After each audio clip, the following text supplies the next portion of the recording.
जिनके उत्तर हम देना चाहते हैं। और काफ़ी लोग प्रश्न करते हैं दुख के कारण भी कि हम दुखी हैं। और मनुष्य जीवन मिला है तो छोटी छोटी कई चीज़ें ऐसी होती हैं जो सुख दुख का हेतु कारण बन जाती हैं। कई लोग पूछते हैं हमसे कि महाराज हमारे जीवन में कर्ज बहुत हो गया है, कर्ज चुकाना चाहते हैं लेकिन वो हम चुका नहीं पा रहे हैं, असमर्थ हैं, हमेशा टेंशन रहता है। हम लोग जो है ब्याज भी नहीं भर पाते हैं। कोरोना काल में तो और भी बुरा हाल है।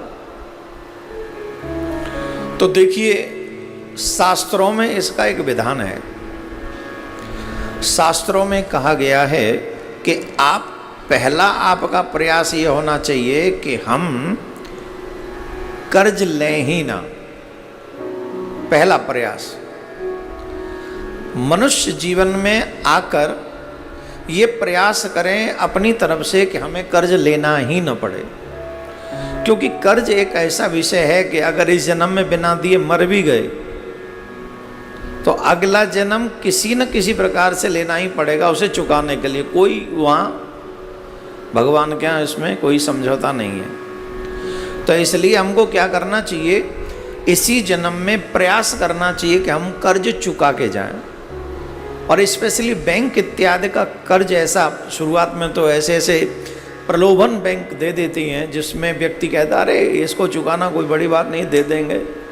प्लस बड़ा कोई काम करना हो, कोई फैक्ट्री इत्यादि खोलना हो तो बैंक से लोन लेते हैं। बाद में कुछ स्ट्रगल हो जाता है, प्रॉब्लम होती है तो उसको चुका पाना असमर्थ मुश्किल काम होता है और फिर मतलब समय से पहले उस टेंशन में हम लोग चले जाते हैं। तो मैं यहाँ पर आपको ये उपाय सिर्फ ईमानदार लोगों के लिए जो दिल से चाहते कि नहीं हम किसी का लेके नहीं मरना चाहते, तो उन लोगों को ये जो उपाय है अवश्य करना चाहिए। और मेरा मानना ऐसा है कि अगर आप ये उपाय करेंगे, 2-3 उपाय मैं आपको बताऊंगा, 100% आप कर्ज चुकाने में सफलता प्राप्त कर लेंगे। 100% का दावा किया गया है ऐसा।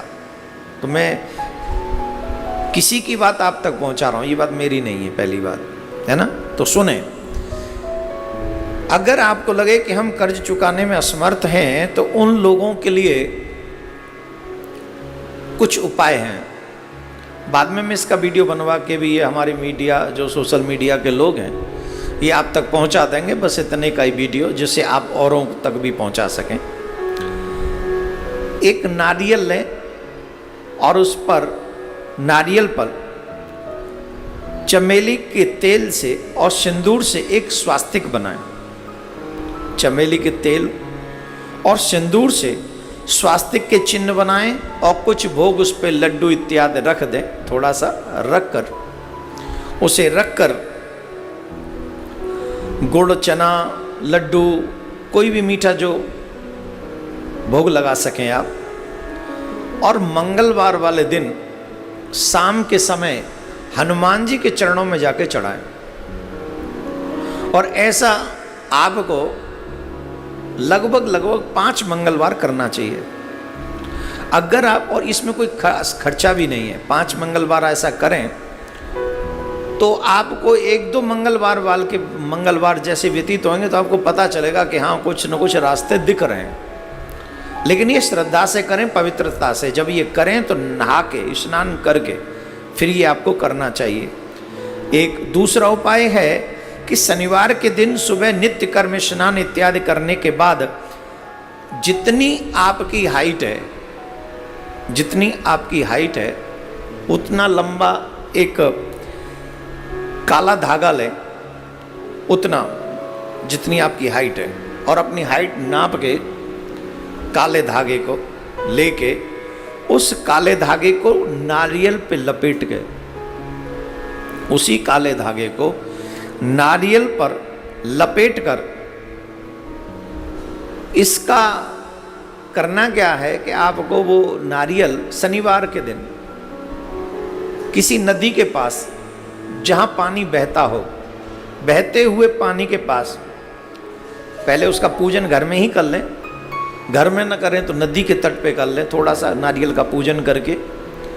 और नदी में वो नारियल आप बहाते समय ये प्रार्थना करें कि मैं ये अपनी मुसीबत बहा रहा हूँ, मेरे कर्ज चुक जाएं, इसलिए मैं ऐसा कार्य कर रहा हूँ। तो जितना नारियल बह के जितनी दूर जाएगा उतना ही आपकी मुसीबत भी उतनी दूर बह के चली जाएगी।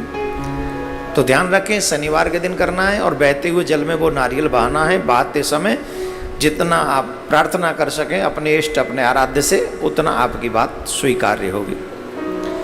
तीसरा और एक अहम,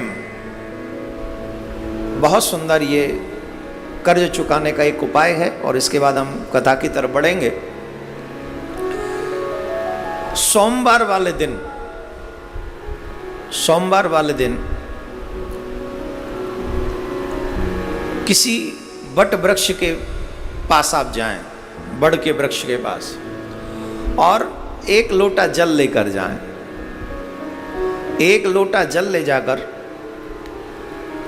बट की जड़ में वो जल चढ़ाएं, ये याद करते हुए, ये ध्यान करते हुए कि हम बटकेश्वर महादेव का स्नान करा रहे हैं, और अपने सारे दुख वहां प्रकट करें। सारे दुख प्रकट करें, आप अपने सारी बातें कह दें, कर्ज की बातें कह दें। सोमवार के दिन, एवरी सोमवार मीन्स आपको ये भी 5 सोमवार करना है। 5 सोमवार करना है, बहुत बड़ी बात है नहीं, सिर्फ जल चढ़ा के चले आना है। तीसरे अथवा 5वें सोमवार वाले दिन आपको उस बड़ की छोटी सी जड़ वहां से ले आनी है, जहां आप नित्य जल चढ़ाते हैं वहीं से छोटी सी जड़ आपको ले आनी है, और उस जड़ को रख लेना है पूजा स्थान में 1 हफ्ते तक। और उसके बाद उस जड़ को किसी लाल धागे में बांधकर या तो अपने गले में रख लें अथवा आप अपनी जेब में रख लें। इसे रखें 2, ढाई, 3 महीने अपने पास में ही रखें। आप देखेंगे कि ये जड़ भी धीरे धीरे धीरे धीरे बढ़ती चली जाएगी। इसे कोई जल की आवश्यकता नहीं पड़ेगी, इसे आपको कोई एक्स्ट्रा कहीं से जल नहीं देना है। बट वृक्ष में लक्ष्मी का असीम अनुकंपा होती है, और कई बार लक्ष्मी नारायण बट वृक्ष के नीचे आकर निवास करते हैं।